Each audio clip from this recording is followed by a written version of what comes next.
pada petang hari ini. Pada hari ini kita memperingati Minggu Palma. Oke, yaitu pada minggu ini kita excited.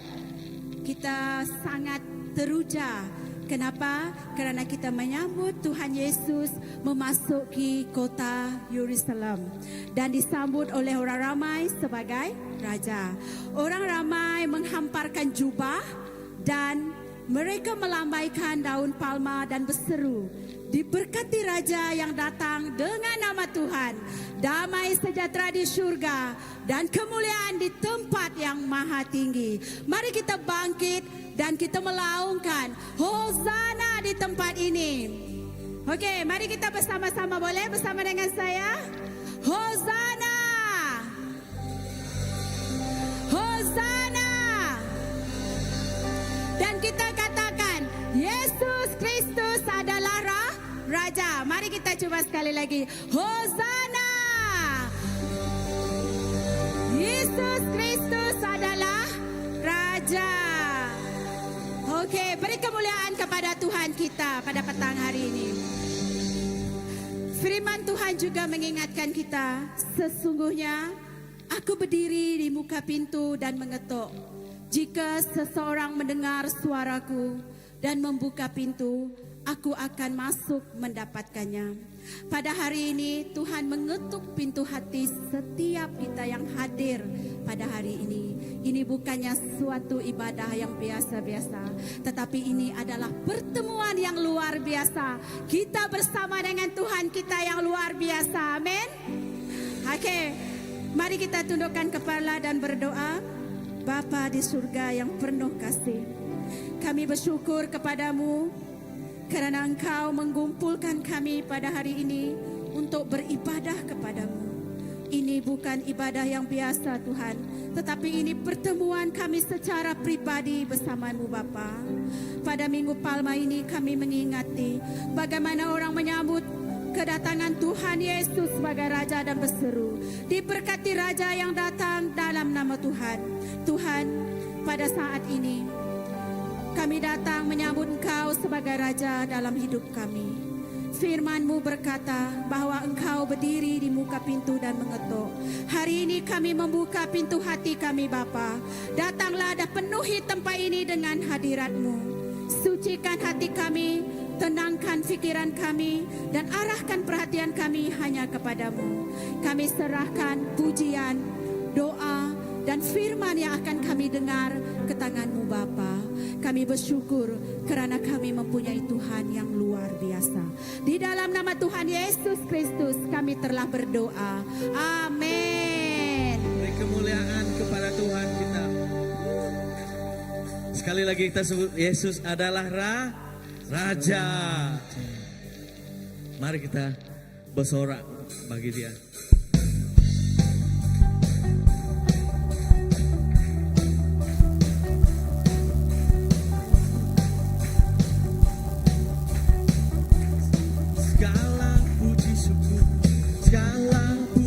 Syukur hanya bagimu Tuhan, sebab Kaulah yang layak dipuja. Kami mau bersorak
setiamu.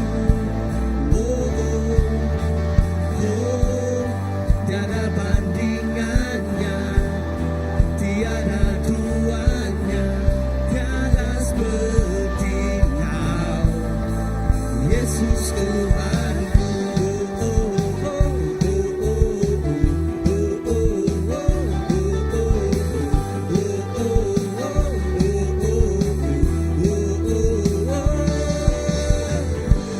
Begitu besar kasih telah tercurah bagi dunia, karyamu, kasihmu yang termulia, tiada terselami, besar dan ajaib perbuatanmu. Kau beri hidupmu bagi diriku, tiada yang sepertimu. Kau berkuasa selamanya, ku puji Kau selalu. Betapa dalamnya, betapa lebarnya kasih setiamu. Tiada bandingannya, tiada duanya, tiada seperti Kau, Yesus. Betapa dalamnya, betapa lebarnya kasih setiamu. Tiada bandingannya, tiada duanya, tiada seperti Kau, Yesus Tuhanku. Anugerahmu selalu baru, anugerahmu selalu baru, karena berkesudahan. Anugerahmu selalu baru, selalu baru, tiada berkesudahan. Anugerahmu selalu baru, selalu baru, tiada berkesudahan.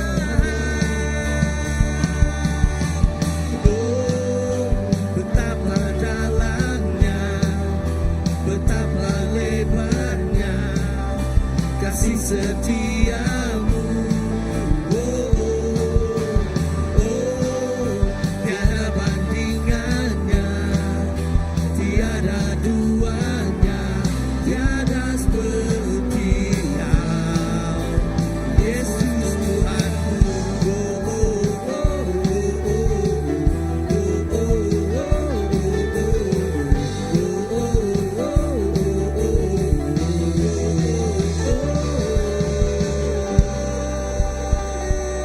Betapa dalamnya kasih-Mu.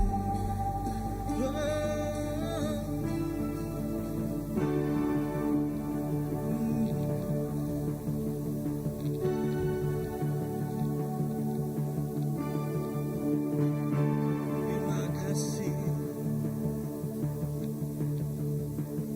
Biar kami memandang betapa dalamnya kasih-Mu, Bapa.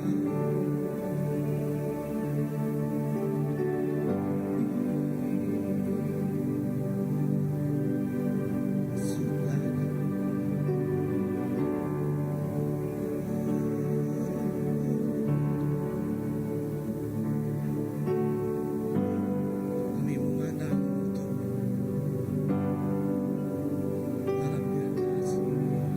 dalamnya kasih-Mu, Bapa, terlebih dari segalanya, pengorbanan yang termulia selama denganku, dengan darah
sembah Raja mulia. Kau telah mati, dibangkitkan, jadi Raja. Oh, mulia, mulia. Oh, sembah Raja mulia. Oh, bagi Yesus puji, hormat dan kuasa. Oh, mulia, agunglah Kau, agung kerajaannya.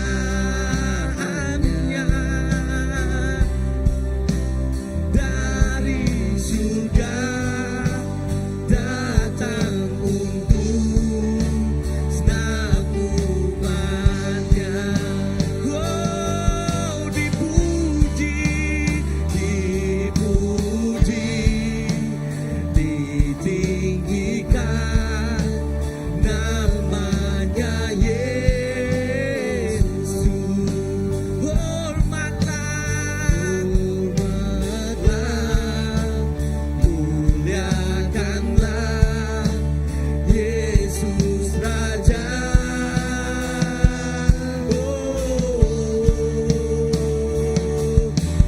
Mulia, sembah Raja mulia. Dia telah mati, dibangkitkan, jadi Raja. Dipuji, dipuji, ditinggikan namanya Yesus. Hormatlah, hormatlah, muliakanlah Yesus Raja. Oh, mulia, sembah Raja mulia. Dia telah mati, Dia telah mati, dibangkitkan, jadi Raja. Dia telah mati, Dia telah mati, dibangkitkan. Oh, sekali lagi Dia telah mati, Dia telah mati, dibangkitkan, jadi Raja. Oh, Yesus.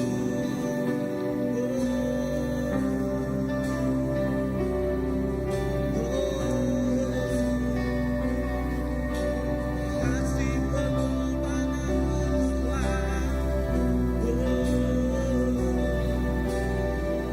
kasih pengorbananmu Yesus. Oh,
Biarlah hidup kami ini terus meninggikan nama-Mu, terus memuliakan-Mu dalam segenap apa yang kami lakukan. Baik itu tutur kata kami, perbuatan kami, dan penyembahan kami. Segalanya adalah untuk-Mu. Terima kasih Bapa. Terima kasih Tuhan. Dalam nama Yesus. Dalam nama Yesus. Kita akan memberikan persembahan itu. Persepuluhan. Dan ucapan terima kasih kita kepada Tuhan.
Segala pemberian persembahan kami pada petang hari ini ke tangan Engkau.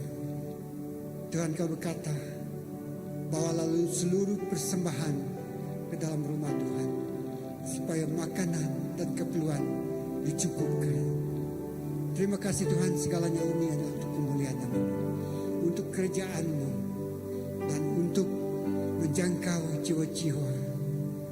Terima kasih Tuhan. Terima kasih atas setiap tangan yang hulurkan pemberian. Berkati kehidupan mereka dengan berkelimpahan, lebih daripada yang dapat kami pikirkan. Terima kasih Bapa. Dalam nama Yesus kami doa dan ucap syukur. Kita katakan amin. Haleluya.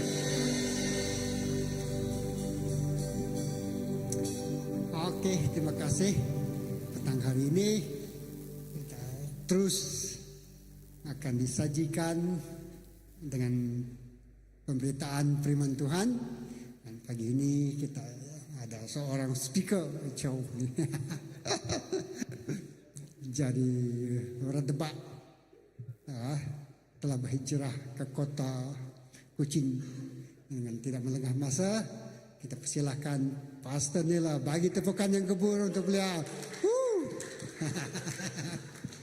Oke, silakan Pastor. Oke, terima kasih kepada Pastor Philip. Ya, puji Tuhan. Oh, hari ini dia ada intro. Syukur kepada Tuhan di mana kita berjumpa sekali lagi Amin. Amin. Nama berita semua. Mana? Ya, kita cakap Iban lah. Oke, syukur kepada Tuhan. Terima kasih kepada Pastor Philip, Pastor Andy yang turut beserta dengan kita. Terima kasih juga kepada semua saudara dan saudara di dalam Tuhan, karena kita mampu menghadirkan diri sekali lagi untuk hari ini. Apa yang Tuhan singkapkan, Tuhan katakan terima kasih. Tuhan berterima kasih kepada kita. Karena apa? Karena di dalam hati kita meletakkan Tuhan ialah di tengah-tengah. Tuhan di center kehidupan kita. Apa yang ingin saya kongsikan pada petang hari ini? Memang bila kita mendengar di seluruh dunia adalah berkata membuat persediaan untuk menyambut Sang Raja yang datang, untuk menyambut Juru Selamat yang datang. Jika kita mengimbau kembali pada 2000 tahun yang lalu, ia adalah berbicara tentang masyarakat ataupun orang Israel pada ketika itu.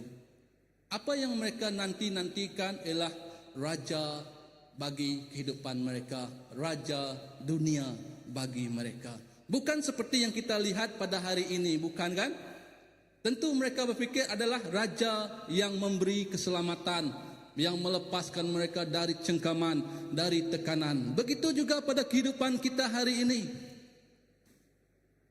Jika kita meletakkan pada diri kita sendiri tanpa kita menyelaminya, kita memuji Tuhan, Hosana, Hosana, Hosana.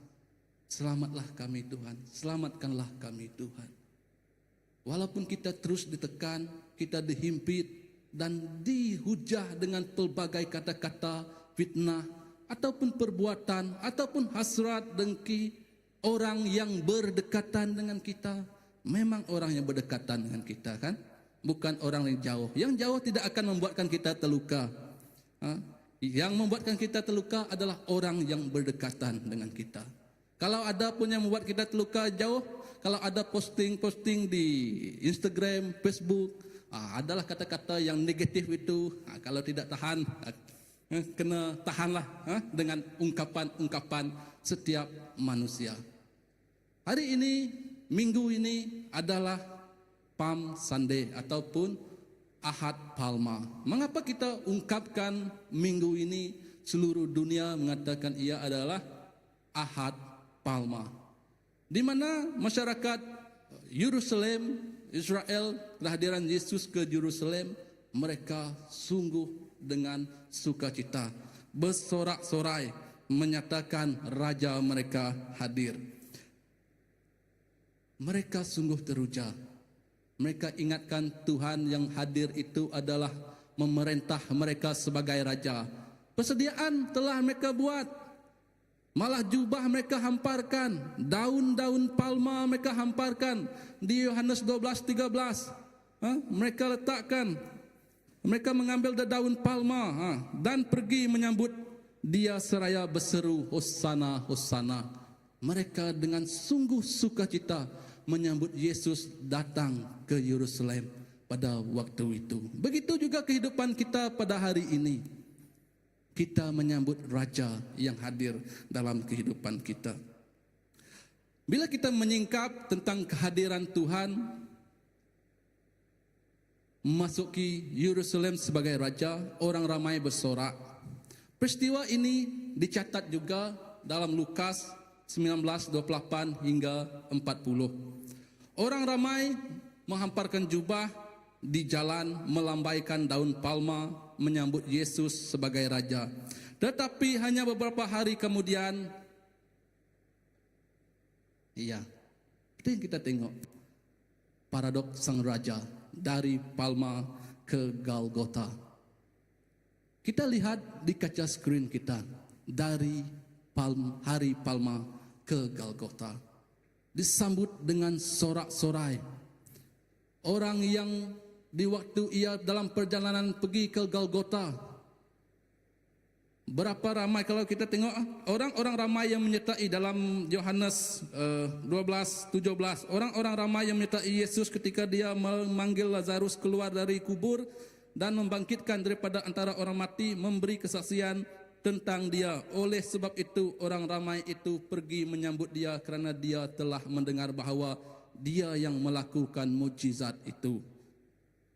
Kerana Yesus yang melakukan mujizat itu, orang berpusu-pusu melihat menyambut sang raja. Orang tidak takut kerana mujizat ia boleh lakukan bermacam-macam mujizat.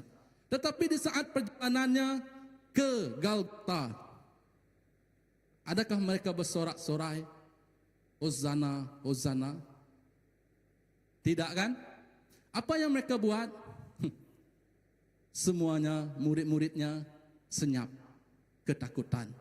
Orang-orang yang mengatakan Hosana, Hosana, salibkan dia, salibkan dia, bertukar menjadi perasaan benci, perasaan yang tidak puas hati, perasaan yang kehidupan kita manusia mempunyai perasaan yang sekejap okey, sekejap tak okey. Orang kata macam hati hari ke Belaiban. Hati hari ini dia ikutlah macam tadi, panas, petang ni dia hujan. Susah mau diramal. Begitulah hati kita manusia.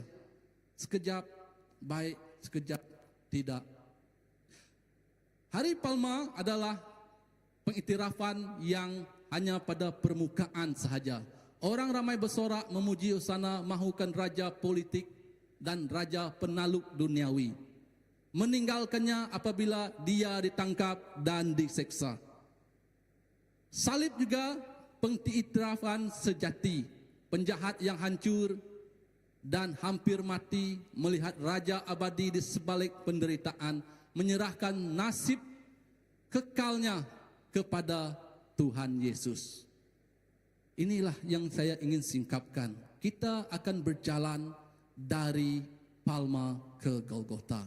Di Golgota kita akan melihat apakah yang ada di Golgota, ataupun istilahnya adalah tempat tengkorak. Kita lihat ke Golgota, di mana singkapannya orang yang terakhir bercakap bersama Yesus sebelum ia meninggal adalah seorang penjahat. Di kiri dan kanan adalah penjahat. Adakah Yesus hanya seorang tokoh salib ataupun juru selamat yang memanggilmu pulang? Mari kita melihat satu kisah untuk melihat apakah melihat dan menilai apakah yang mampu kita singkapkan dan renungkan untuk menguatkan kita dalam perjalanan iman tentang siapakah kita disalib itu. Ya, inilah dia. 2 penjahat, 2 respon, 1 penyelamat. Untuk slide yang seterusnya.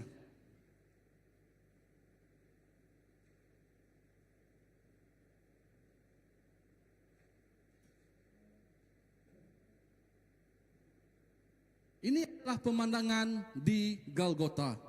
Terdapat 3 salib, kiri dan kanan 2 penjahat. Tengah-tengah adalah Yesus. Yesus berada di tengah bukan kerana kebetulan. Dia ditempatkan di tengah seolah-olah dia adalah penjahat yang paling besar. Kita lihat, kalau kita lihat cerita pasal gangsterism, cerita yang berlawan, di mana bos dia? Adakah di tepi sekali ataupun di tengah-tengah? Di tengah-tengah kan? Seolah-olah macam itu Yesus diperlakukan. Ia bukan kebetulan, tapi hakikatnya itulah kerana ia diletakkan itu, kerana dia adalah penyelamat dunia. Kerana dia hero. Sebab itulah Yesus diletakkan di tengah-tengah. Kiri dan kanan 2 penjahat menerima hukuman yang setimpal dengan jenayah mereka. Kiri dan kanan juga 2 penjahat menerima hukuman yang setimpal dengan jenayah mereka. Yesus disalibkan tanpa dosa, menanggung penderitaan demi solidariti penuh dengan manusia berdosa. Menanggung kegiatan dosa yang manusia lakukan di dunia ini. Itulah yang Yesus lakukan.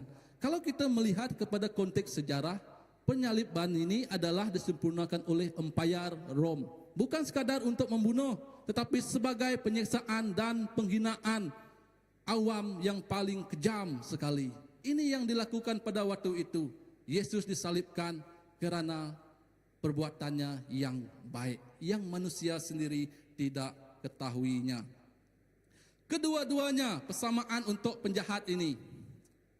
Sama-sama berdosa, sama-sama dihukum, sama-sama hampir mati, sama-sama dekat dengan Yesus. Tetapi mereka memberi respon yang sangat berbeza kepada Yesus. Ini menunjukkan satu kebenaran penting, yaitu kedekatan dengan Yesus tidak semestinya membawa kepada keselamatan. Kita mendekat dengan Yesus tidak semestinya kita diselamatkan. Dua penjahat ini dekat dengan Yesus tidak semestinya ia diselamatkan. Kadang-kadang seorang boleh berada di gereja, mendengarkan firman, dekat dengan perkara rohani, tetapi hatinya masih jauh dengan Tuhan. Kita bercakap tentang hati.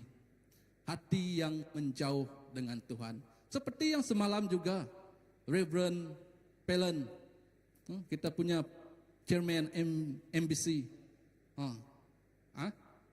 Mr. Palan, Palan. Sebutan, ya. Chairman MBC, di mana dia menyatakan hati yang jauh daripada Tuhan. Ada 3 perkara yang dia katakan hati yang jauh daripada Tuhan, yaitu hati yang terputus, hati yang terputus, hati yang tertipu, dan hati yang jauh. Melibatkan hati kita yang kita perlu jaga dengan rapi, yang perlu kita singkapkan bahawa Tuhanlah yang harus tinggal di situ. Seterusnya, ya, slide seterusnya.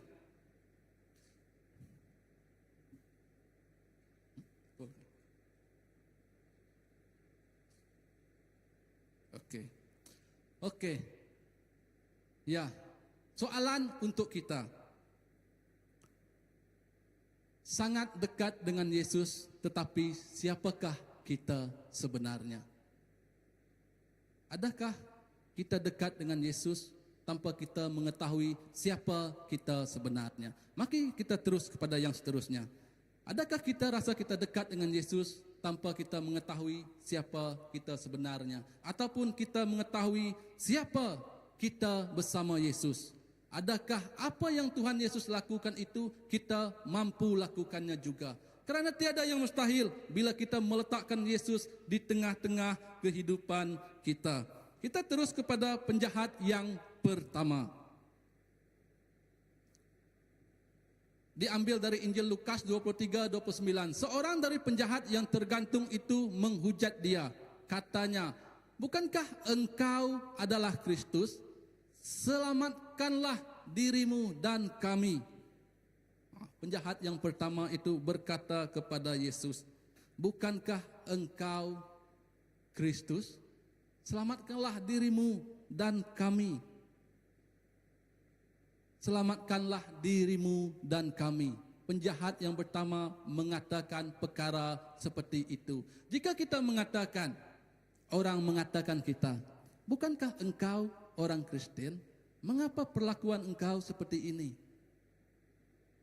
Apakah yang harus kita katakan? Lewat kehidupan kita, kadang-kadang kita rasa jatuh, bangun, kita harus bangkit. Kita tidak harus jatuh dan jatuh selama-lamanya. Kerana Yesus mati di kayu salib bukan untuk menjadikan kita seorang yang kalah, tetapi untuk menjadikan kita seorang yang menang. Jika kita lihat kata-kata ini hanyalah gurauan baginya, bukan doa. Bagi penjahat yang pertama ini adalah satu gurauan baginya, bukan doa. Tidak menunjukkan hati yang betul-betul bertobat. Dan penjahat ini juga menghina dan mengejek Yesus. Namun baginya Yesus tetap tergantung di salib untuk berdosa.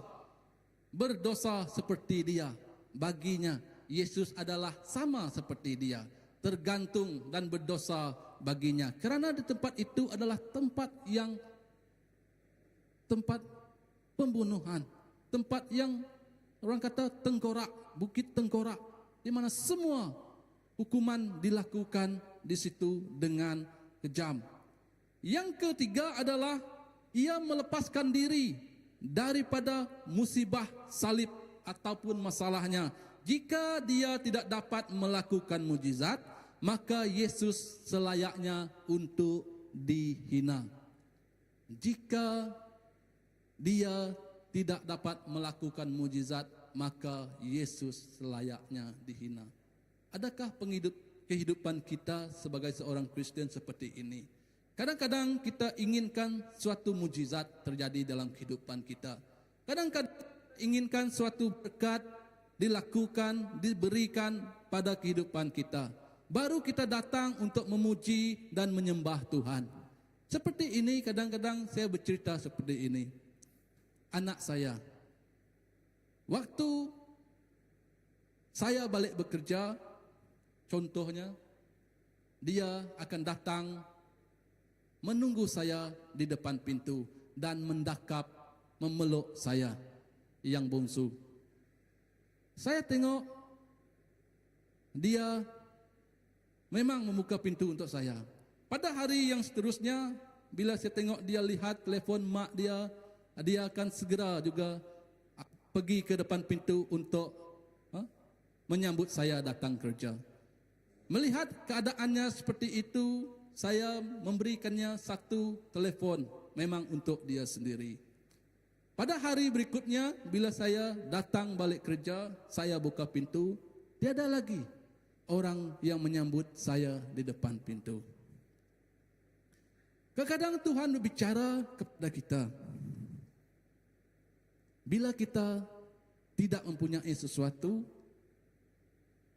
kita akan datang kepada Bapa. Kita akan datang kepada Tuhan, menyatakan kepada Tuhan kerinduan hati kita. Selepas itu, melihat keadaan seperti itu, saya mengambil handphonenya dan saya menyimpannya. Apa yang ia katakan kepada saya? Apalah Dedi ini? Takkan Dedi macam ni? Apalah bapak ni? Tak sayang saya?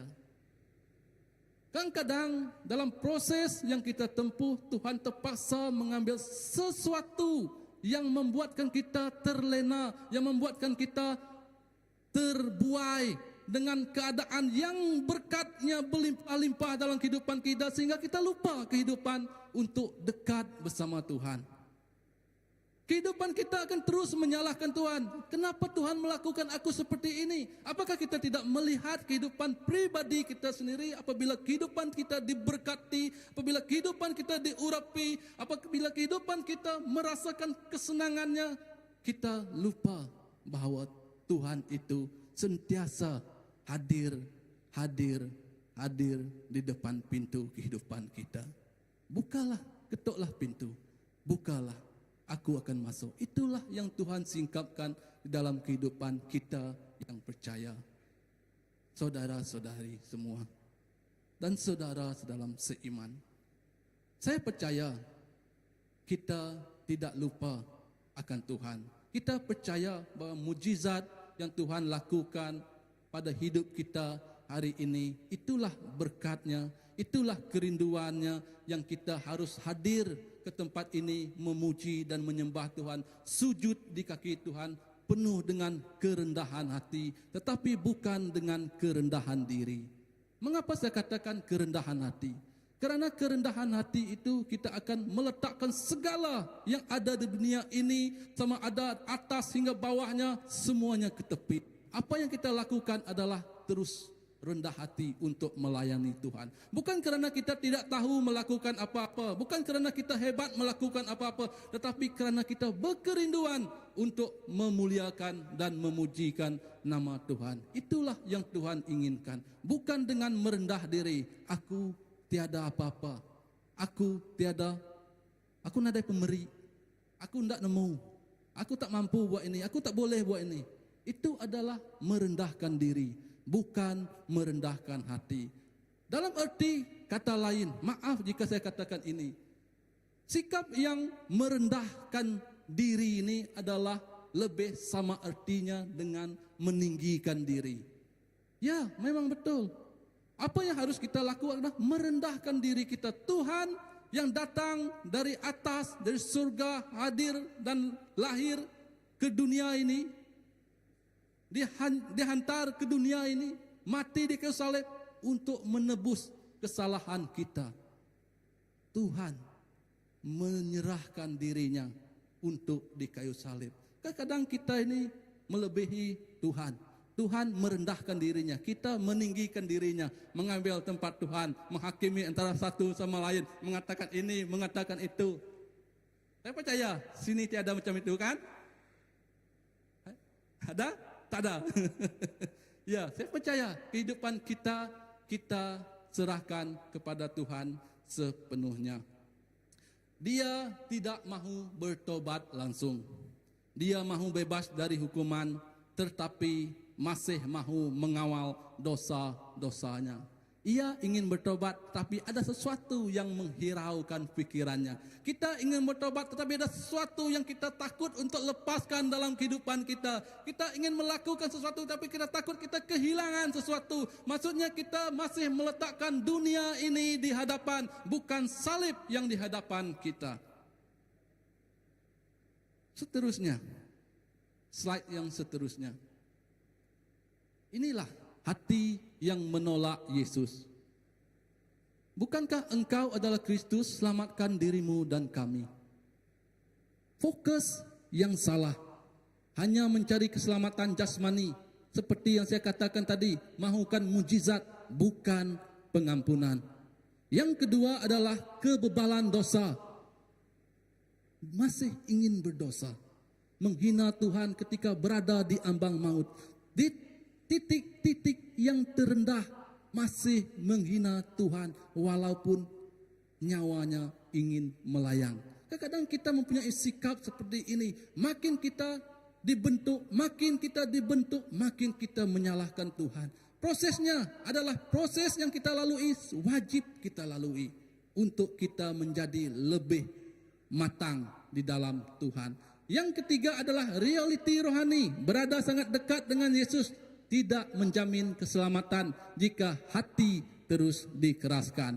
Seterusnya,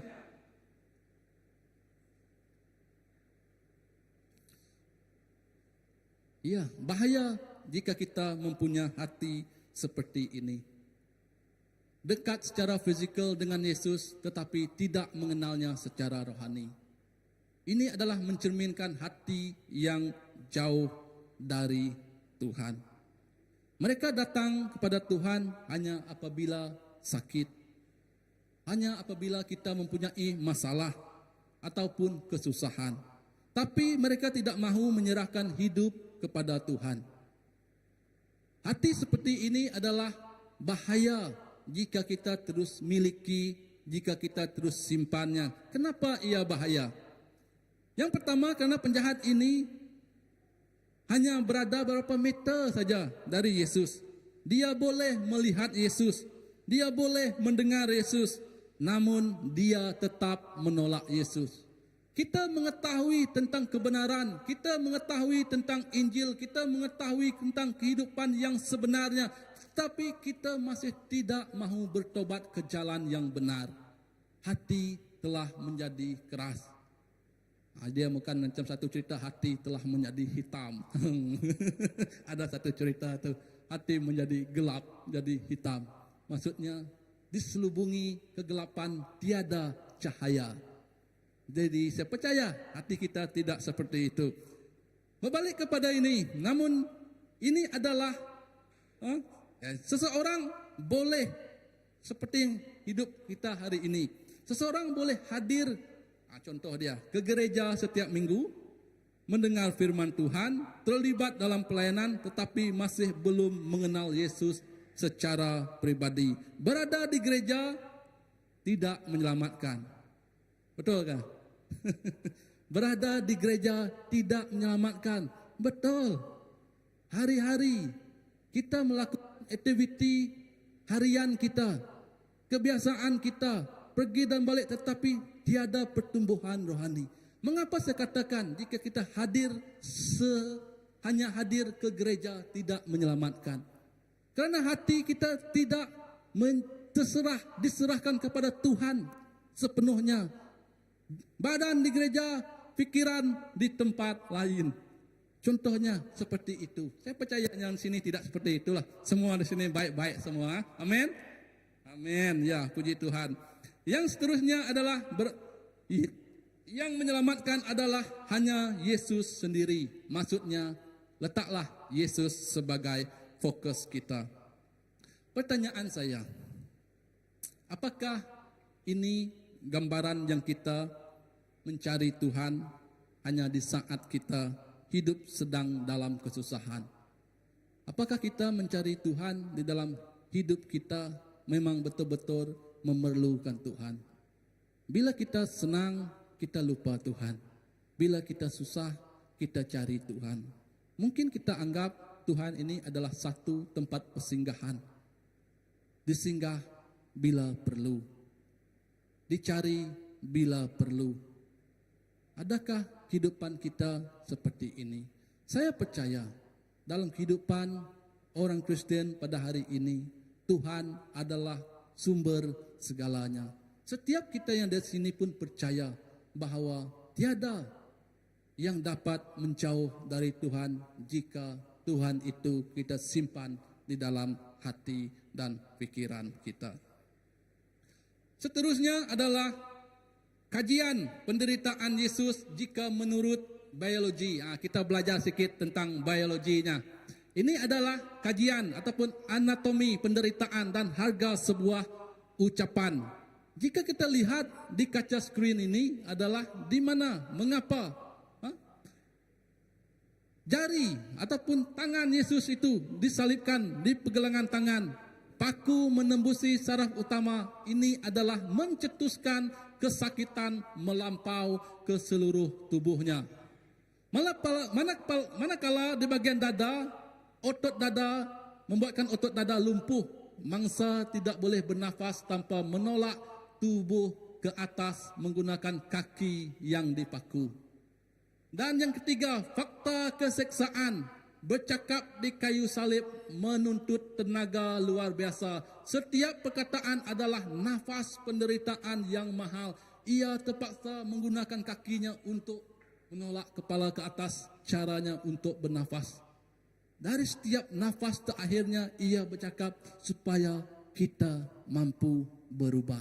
Itulah apa yang dia ungkapkan, apa yang singkapkan kepada dua penjahat di sebelah kiri dan kanannya itu adalah sesuatu yang memberi kehidupan. Tetapi sayangnya penjahat yang pertama itu mengabaikan keselamatan yang ada di sebelahnya. Seterusnya, penjahat yang kedua. Tetapi di Lukas 23, 40, 42. Tetapi seorang yang menegur dia katanya, "Tidakkah engkau takut?" Kawan di sebelah menegur yang sebelah tadi. Dia mendengar perbicaraan antara yang pertama dengan Yesus. Dan yang kedua menegur, "Tidakkah engkau takut? Juga tidak kepada Allah. Sedang engkau menerima hukuman yang sama." Menerima hukuman yang sama, masih bercakap seolah-olah dia sudah turun dari kayu salib. Kita memang selayaknya dihukum. Tetapi orang ini tidak berbuat sesuatu yang salah. Lalu ia berkata, "Yesus, ingatlah akan aku apabila engkau datang sebagai seorang raja." Ini adalah tanda pertobatan yang sejati. Di ambang maut, ia melihat siapa Yesus yang di sebelahnya. Ia mengetahui siapa Yesus yang di sebelahnya. Kita memang selayaknya dihukum, kata penjahat yang kedua itu. Pertobatan bukan soal merasa diri kita baik. Kita bertobat bukan kerana kita baik. Kita bertobat kerana kita menyerahkan kehidupan kita kepada Tuhan. Dan kerana kita mengetahui hala tujunya kehidupan kita. Yang pertama adalah mengaku dosa sendiri dengan jujur.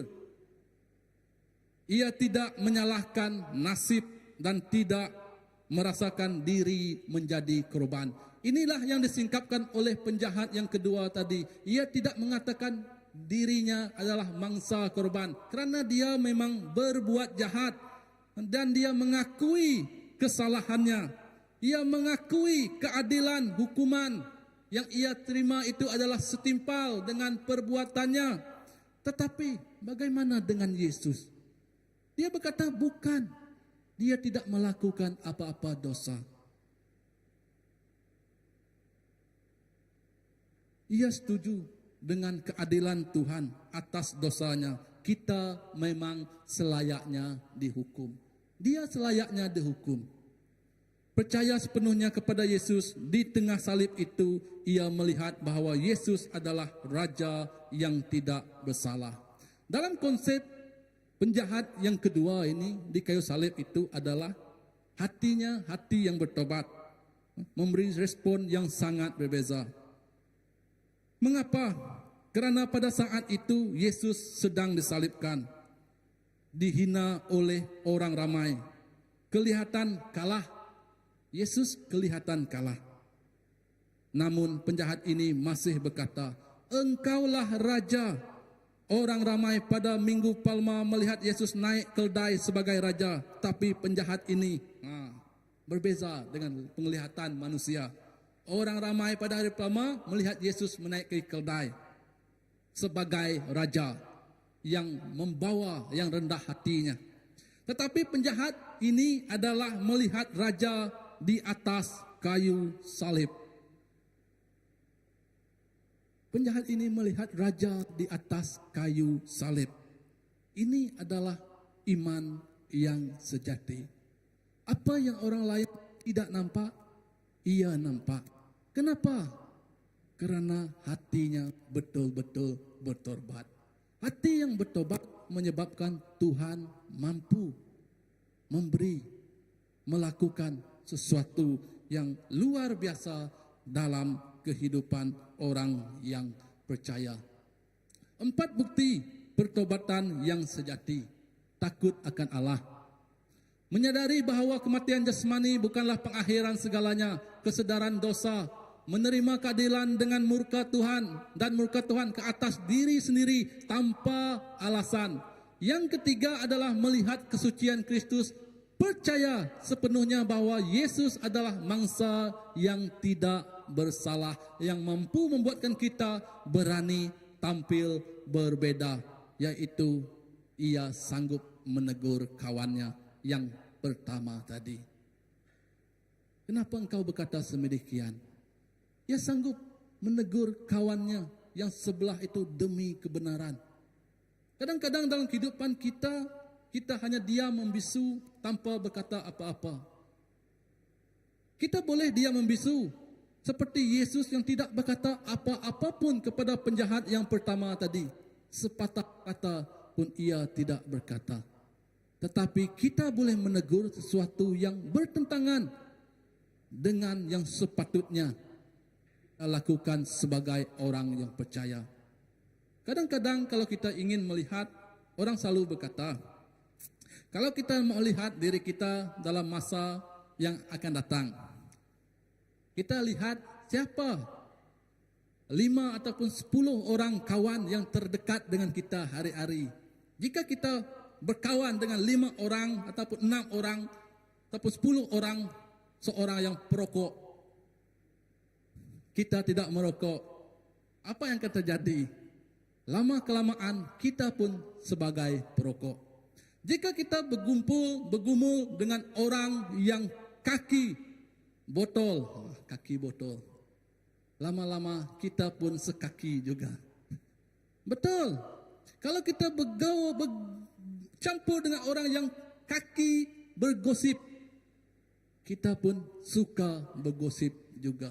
Karena lewat kehidupan kita, kita akan mudah terdedah dan terdedah dengan persekitaran yang mengelilingi kita. Itulah yang orang buat, itulah yang kita buat. Mengapa? Karena tiada Yesus di dalam hati kita. Karena tiada iman yang kuat dalam pribadi kita, membuatkan kita bukan sebagai seorang pemenang, tapi sebagai orang yang tewas. Jadi amat penting untuk kita terus mendekat dengan Tuhan. Seterusnya, permohonan terakhir seorang terhukum. Ada permohonan nih. Saya percaya dalam kita menempuh kehidupan, dalam kita melewati setiap hari yang kita lewati, kadang dalam pergumulan kita sentiasa ada kehendak permohonan, sentiasa ada doa kita yang kita ingin sampaikan kepada Tuhan. Ini permohonan terakhir untuk seorang penjahat yang di sebelah Yesus. Yang kedua, Yesus, ingatlah aku apabila engkau datang sebagai seorang raja. Wow, ini sebagai iman yang penuh nih. Dia menyatakan hasrat, menyatakan permintaan, menyatakan permohonan terakhirnya kepada Yesus. Ingatlah kepadanya jika Yesus datang sebagai seorang raja. Bukan penyelamatan fizikal. Dia tidak minta diturunkan dari salib. Dia tidak meminta kepada Yesus, turunkan aku dari salib. Tidak. Dia mengakui dosanya. Yang kedua, rayuan kekalan. Dia meminta jiwanya diselamatkan untuk kehidupan yang abadi. Dan ketiga, kristologi ilahi. Itulah seruan, ingatlah aku adalah pengiktirafan bahwa Yesus memegang kunci surga. Ia percaya Yesus datang memegang kunci di surga. Yesus dihantar ke dunia supaya memberikannya kehidupan yang baru. Inilah yang iman yang dipegang oleh seorang penjahat itu. Seterusnya, melihat raja di balik kehinaan. Jika kita berfikir mengikut logika manusia kita, Yesus kelihatan lemah, kalah dan sedang nazak. Betul tak? Jika di kayu salib kita tengok tangan telah dipaku, kaki telah dipaku, rusuk telah direjam dengan lembing, kepala telah diletak duri. Kita lihat ia adalah kelihatan lemah, kalah dan sedang nazak. Tanda-tanda kebesaran, tiada tanda-tanda kebesaran atau mujizat jika kita lihat Yesus seperti ini. Tetapi jika kita melihat dengan iman, melihat Yesus sebagai Mesias, Raja dan Penyelamat, iman sejati tidak memerlukan tahta emas untuk mengenali Sang Raja. Tahta emas. Iman sejati tidak memerlukan keselesaan untuk hadir ke hadirat Tuhan. Iman sejati tidak mengatakan aku perlukan sesuatu yang cantik untuk tempat aku berdoa. Aku perlukan gereja yang cantik untuk tempat aku bersembahyang. Aku perlukan bangunan yang seragam indah untuk aku pergi ke tempat itu. Tidak. Tuhan tidak, iman sejati tidak meminta-minta ataupun kita kata mengada-ngada macam permintaan putri Gunung Ledang. Hati nyamuk ada mau. Ya, tidak meminta-minta.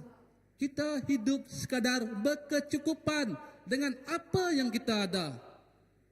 Itulah iman yang kuat, iman yang teguh. Di mana-mana pun, saat ia jatuh, ia terus mengangkat tangan, mengatakan Tuhan, tolonglah aku. Makin kita ditekan, angkatlah tangan. Tuhan, terima kasih kerana Engkau telah bersama aku. Adakah kita mampu untuk mengangkat tangan di saat kita telah jatuh? Tetapi Tuhan mampu. Di saat untuk dosa kita, kayu yang pikulnya di bahu, yang berat, ia mampu bangun semula. Semata-mata dosa kita yang dipikulnya di atas bahunya. Ia terus bangun. Ia terus bangun semata untuk kita dibebaskan. Ini adalah bukan kerana kita, bukan kerana apa yang kita lakukan, tetapi kerana kasih-Nya yang begitu mendalam untuk kita lebih dekat kepadanya. Iman sejati tidak memerlukan emas atau untuk mengenali Sang Raja. Emas tahta, tiada emas. Cukuplah sekeping hati yang betul-betul bertobat. Seterusnya,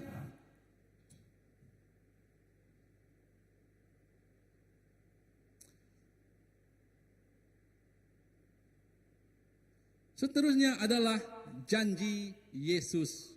Ya, janji Yesus. Kata Yesus kepada penjahat yang kedua tadi, "Aku berkata kepadamu, sesungguhnya hari ini juga engkau akan berada bersama-sama dengan aku di dalam Firdaus."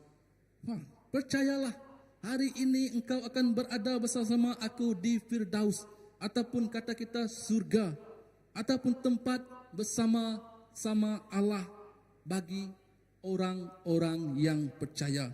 Kehidupan kekal abadi adalah selepas kematian. Damai sejati, tiada penderitaan, tiada hubungan sempurna dengan Allah. Peluang kita di dunia ini, Brother Brown selalu kata kepada saya, dia kata seperti ini, coba kamu pikir, di surga, ada tak kita pergi ke sana menginjil lagi, dia kata, menginjil orang lagi? Tak ada. Apa yang kita lakukan di surga? Memuji dan menyembah Tuhan. Amin. Memuji dan menyembah Tuhan. Betul. Kita memuji dan menyembah Tuhan. Hanyalah di surga. Tiada lagi peluang untuk kamu pergi menginjil. Oh sianu, menginjil sianu, datang ke sana, buat ni, buat tu. Tak ada. Semua di surga memuji dan menyembah Tuhan. Tetapi sebab itulah lewat kehidupan ini, melalui kehidupan yang ada sekarang ini, kita harus mendekat kepada Tuhan. Kerana surga bukan bersorak-sorai kerana kita semakin hebat. Surga bersorak-sorai kerana jiwa diselamatkan. Itulah tujuan hidup kita di dunia ini, adalah mencari jiwa untuk diselamatkan agar surga itu bersorak-sorai gembira, menikmatinya, Firdausnya, menikmati taman yang indahnya. Ada satu kisah abang ipar saya itu. Waktu itu dia memang nazak ketika sakit jantung. Saya tanya dia, apa yang kamu lihat di waktu kamu, dia ada berapa kali lah mati. Boleh kata mati, jantung tidak berfungsi dalam 45 menit pertama kali, berhenti 45 menit jantungnya berhenti. Yang kedua dalam 20 menit jantung berhenti. Memang tiada harapan. Dari 1 juta pun, kalau ada mungkin seorang, kata doktor waktu itu. Lepas dia bangkit dari koma dia tu, dari tidur dia tu, saya tanya dia, apa yang kamu lihat? Sanuk, saya lihat, saya berada di taman yang indah, dia kata. Memang tempat tu memang indah. Memang rasa tempat pelik lah, dia kata. Dia tengok tempat tu memang taman bunga yang indah. Macam Taman Firdaus kalau istilah, kalau kita, dia mungkin tak tahu lah taman tu apa. Dia berada di taman tu, memang cantik tempat tu, dia kata. Ada satu di seberang sana, yang saya tak dapat pergi, saya cuma di taman itu saja, dia kata. Saya tak dapat pergi ke taman yang di, tempat yang di sebelah tu. Saya tak tahu apa yang di sebelah tu, dia kata. Dia cuma di sebelah ini, tempat mungkin hentian untuk dia pergi ke destinasi yang seterusnya. Sampai destinasi yang seterusnya, yang menyebabkan dia terbangun dan terus sedar akan segalanya. Di tempat ada satu pintu yang kecil, yang orang besar pun dapat masuk melaluinya. Macam lubang jarum lah. Sampai kepada turn dia, tiba-tiba sangkut di kepala. Di bahu, dia kata, kepala saja, sangkut di bahu. Teman orang itu berkata kepadanya, belum sampai waktumu. Bila belum sampai waktumu, ia terus sedar bahawa ia telah berada di dunia yang nyata. Adakah ia orang Kristian? Belum. Dia adalah masih agama Cina dia. Dia belum Kristen. Adakah ini karena siapa kita? Ya, karena Tuhan yang memilih kita. Lewat dari hari itu, dia terus menerima Yesus sebagai juru selamatnya. Karena bagi dia, di waktu saya sakit, saya tidak dengar pun bunyi yang yang ialah pengharapan lama dia tuh, bunyi itu memanggil dia. Tak ada. Apa yang nampak adalah Yesus. Seperti seorang yang besar, tinggi, memegang tongkat dan ada emas. Dan berkilauan, jubah putih. Cuma muka ia tidak nampak. Itulah yang ia nampak ketika saat ia di dalam tidak sadarkan diri. Sungguh bertuah, kehidupan peluang diberi kepadanya. Adakah kita mendapat peluang yang sama seperti ia akan dapat? Belum tentu. Jadi lewat kehidupan kita yang ada, kita harus terus memuji dan menyembah Tuhan itu. Seterusnya, namun begitu, hanya sahabat karib atau tetamu kehormat raja saja yang diizinkan berjalan bersama raja di taman pribadinya. Kemudian Yesus berkata sesuatu yang indah. Firman Tuhan berkata dalam Injil Lukas 23:43, sesungguhnya hari ini aku juga engkau akan ada bersama-sama dengan aku di dalam Firdaus. Perhatikan janji ini, Yesus berkata, tunggu sampai kamu memperbaikikan hidupmu. Adakah Yesus berkata seperti ini kepada dia? Tiada. Tunggu sampai kamu melakukan banyak kebaikan. Yesus tidak berkata, kamu buatlah semua itu dulu, baru saya membawa kamu masuk ke taman Firdaus. Tetapi Yesus berkata, hari ini dia kata, ini menunjukkan satu kebenaran yang besar. Keselamatan adalah anugerah. Yang kedua, bukan kerana usaha manusia. Bukan juga kerana prestasi rohani kita. Tetapi kerana kasih karunia Allah. Seperti yang saya kata, kerana Tuhan yang mengasihi kita, kerana Tuhan yang menghendaki kita hidup yang mendekat kepada Tuhan. Tuhan yang menentukan segala sesuatu kebaikan untuk kita semua. Yesus tidak hanya menjanjikan tempat, tetapi dia memberikan status sebagai sahabat raja kepada seorang penjenayah. Kerana pada saat itu juga Yesus sedang memikul salib dosa penjenayah itu. Yesus sedang memikul salib dosanya. Jadi sahabat raja, bukan calang-calang.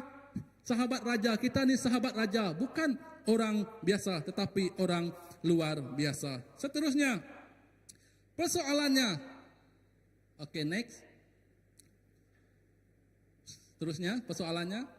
Oke, persoalannya. Bagaimana dengan orang yang pernah disakiti?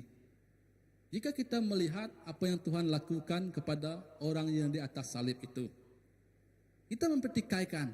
Kadang-kadang kehidupan mereka macam abang ipar saya tidak mengenal siapa Yesus pada asas hidupnya. Tetapi Tuhan memberinya peluang kedua. Kadang kita merasakan Tuhan ini tidak adil. Kita merasakan Tuhan ini melakukan sesuatu yang kita tidak sepatutnya ia lakukan. Kadang kita berfikir seperti itu. Bayangkan jika penjahat yang di atas itu tadi pernah menyakiti keluarga kita, merompak, mencuri, membunuh, ataupun dan sebagainya. Yesus berkata, hari ini kamu akan bersama aku di Firdaus. Apa yang kita rasa? Apa yang kita rasa? Wah, senang. Ya, daging manusia kita memang akan rasa sesuatu yang tidak adil.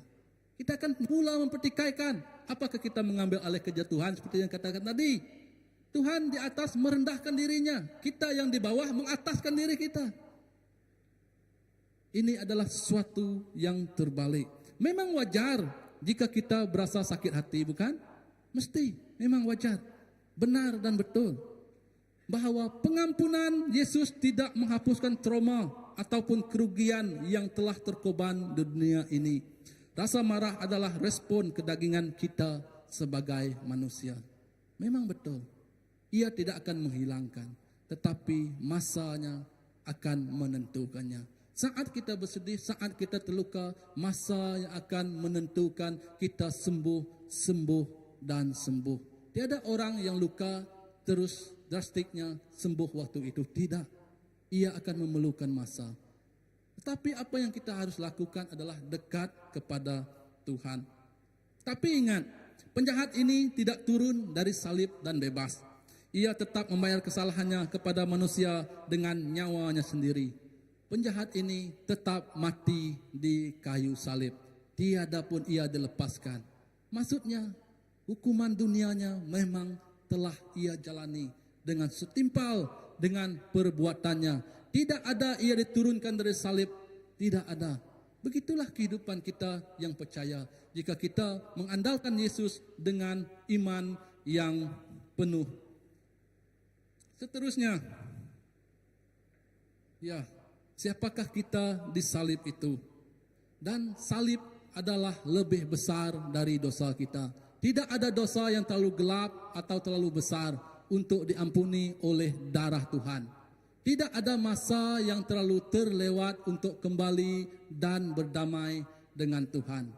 Penyaliban secara total mematahkan kuasa dosa dan membuka pintu surga yang terkunci. Penyaliban Tuhan di kayu salib adalah penyelamatan yang membuka pintu surga, yang merapatkan hubungan kita dengan Tuhan. Seterusnya, maka hari ini saudara di dalam Tuhan, jangan tangguhkan pertobatanmu. Kita tidak tahu bila dan di mana nafas terakhir kita akan terhenti. Jangan keraskan hati seperti penjahat yang bebal di saat-saat kritikal masih mempermainkan Tuhan. Di saat-saat kritikal tidak percaya kepada Yesus. Tetapi berserulah kepadanya hari ini juga, Yesus, ingatlah aku. Biarlah kita sentiasa mengingati Yesus. Kita sentiasa meletakkan hidup kita kepada Yesus. Dan yang seterusnya, saya percaya kita yang hadir pada petang hari ini percaya bahwa Yesuslah yang memberikan kita kehidupan yang terbaru. Seterusnya, slide yang seterusnya. Maka penutupnya, datanglah kepada Yesus hari ini. Pada Minggu Palma, orang ramai menghamparkan daun palma di jalan. Tetapi di Golgota, Yesus menghamparkan hidupnya di kayu salib.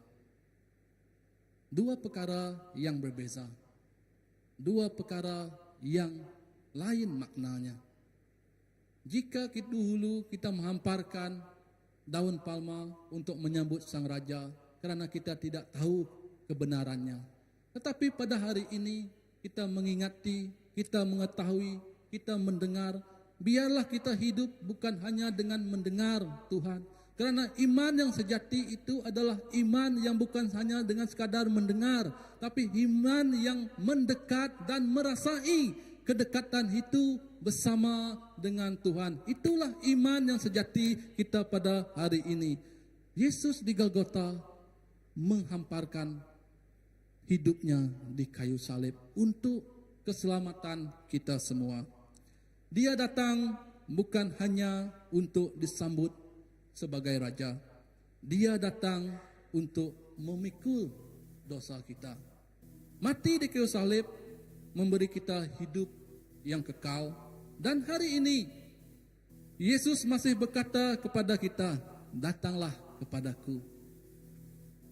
Karena keselamatan bukan terdapat pada gereja semata-mata, bukan pada agama semata-mata, tetapi hanya pada Yesus Kristus. Amin.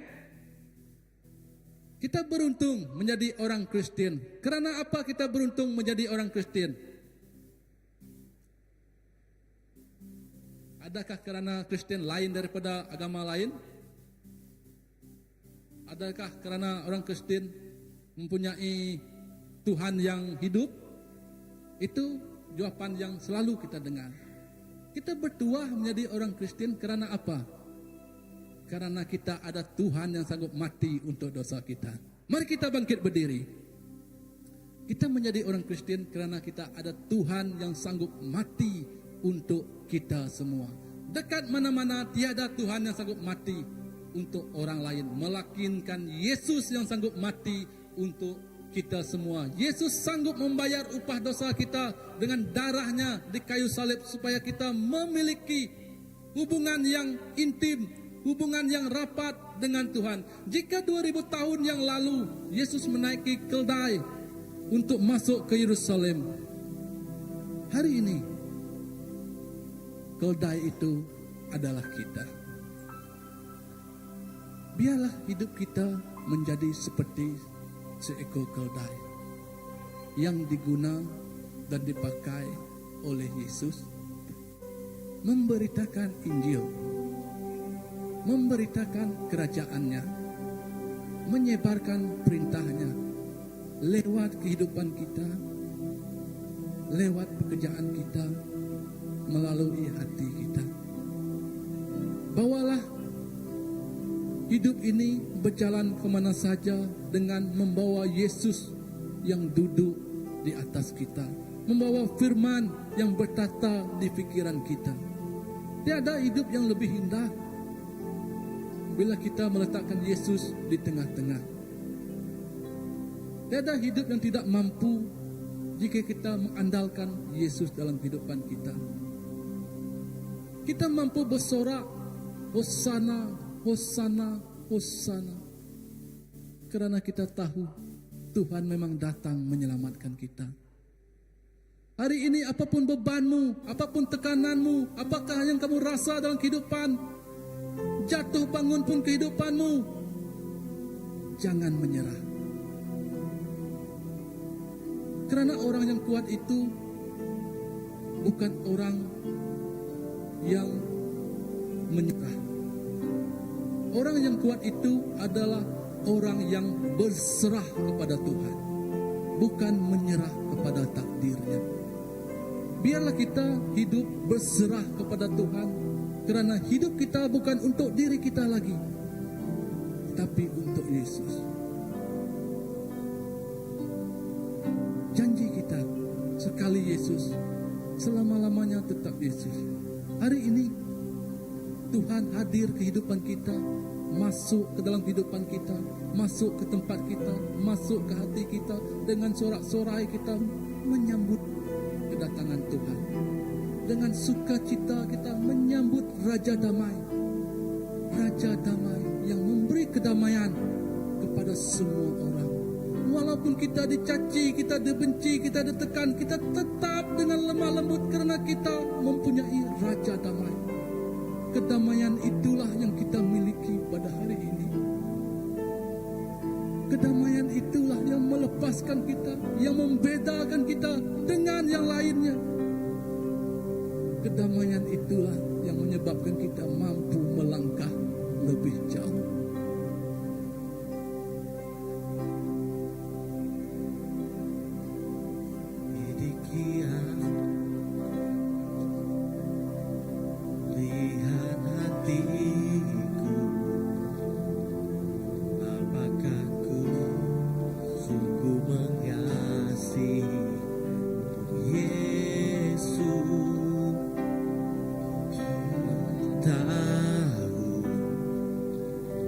Dan menilai hidupku, tak ada yang tersembunyi bagimu.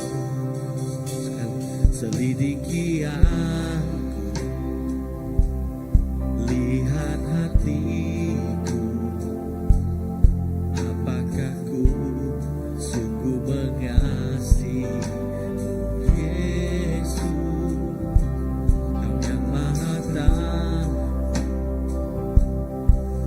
menilai hidupku, tak ada yang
menjadi orang yang setia, setia dalam menyambuti kehadiran-Mu dalam hidup kami, setia dalam pengakuan kami. Sekali kami percaya dan kami akan terus percaya dan tidak akan sekali untuk meninggalkan dan menyangka Yesus dalam hidup kami. Ampuni kami kelemahan kami, kekurangan kami, dan mampukan kami untuk mengiringi Yesus sampai ke akhir perjuangan hidup kami di dunia ini. Tuhan, terima kasih atas firman-Mu. Selidiki hati kami, selidiki hidup kami. Tidak ada satu pun yang tersembunyi yang boleh kami sembunyikan dari pengetahuan-Mu. Dan pada petang hari ini, Kau hadir, Kau nyatakan diri-Mu. You are real God. Engkau Tuhan yang amat nyata dalam kehidupan kami. Biarlah kami belajar dari pengalaman, ya, seperti dua orang pencuri yang disalibkan, tapi seorang yang mengaku dan memuliakan nama Yesus. Walaupun di saat akhir, Tuhan, Engkau tidak pernah terlewat, itu yang kami kenal. Engkau tidak pernah terlambat untuk menolong kami. Engkau, kalau orang lain tertolong, kami juga ditolong. Kalau orang lain memang keselamatan yang telah kami terima akan kami pegang. Dan sampai Yesus datang kedua kalinya, sampai kami bertemu dengan Yesus. Terima kasih Bapa untuk hari ini. Terima kasih Tuhan. Dalam nama Yesus kami bersyukur. Amen. Ada announcement? Sehingga bergerak. Okay, terima kasih Pastor. Wow, siapa diberkati dengan firman Tuhan pada hari ini? Lambaikan tangan. Ya, supaya setiap kita, bahkan yang sedang menonton online, supaya kita bersedia menjadi keldai. Di mana-mana sahaja Tuhan menjadikan kita sebagai alatnya, dipakai di dalam kehidupan kita untuk memuliakan dan meninggikan nama Tuhan. Amin. Amin. Baiklah, kita teruskan dengan pengumuman kita pada petang hari ini. Ada? Okey, sementara menunggu pengumuman dipaparkan di kaca skrin kita. Okey, sudah ada. Baik, pada 3 April bersempena dengan Good Friday, CBC mengadakan ibadah Jumaat Agung. Jadi saya mengalu-alukan semua jemaat untuk hadir bersama-sama beribadah pada malam Jumaat jam 7.30 malam. Boleh war-warkan juga kepada rakan-rakan, ahli keluarga kita di luar sana, bawa mereka bersama-sama dengan kita pada Jumaat tersebut, iaitu Jumaat minggu yang akan datang. Baik, seterusnya. Okey, yang ini Combined Churches Prayer yang akan diadakan pada 8 April hari Rabu jam 8 hingga 10 malam di Good News Fellowship Kuching. Jadi kiranya pada 8 April tersebut kita tidak ada doa bersama di sini, tetapi kita akan bersama di Good News Fellowship Kuching. Okey, seterusnya.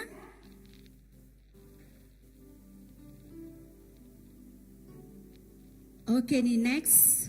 Sudah ada update yang terkini. Pada 8 April adalah merupakan hari terakhir untuk pembayaran family camp kita yang berjumlah RM35 sekepala bagi yang telah mendaftar.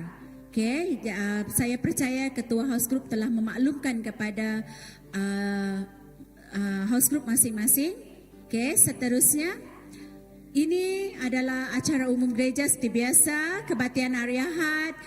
Pada hari Ahad minggu hadapan kita berjumpa semula di sini jam 3 petang untuk sidang bahasa Melayu, untuk sidang bahasa Iban jam 9.30 pagi. Dan seperti yang saya maklumkan, minggu ini ada hari Rabu kita bersama-sama di sini untuk persekutuan doa. Komsel bahasa Melayu jam 8 malam di rumah Pastor Nella, dan yang lain juga ada komsel masing-masing bersama dengan ketua house group masing-masing. Baik, bagi yang tidak ada komsel, bolehlah merujuk kepada ketua-ketua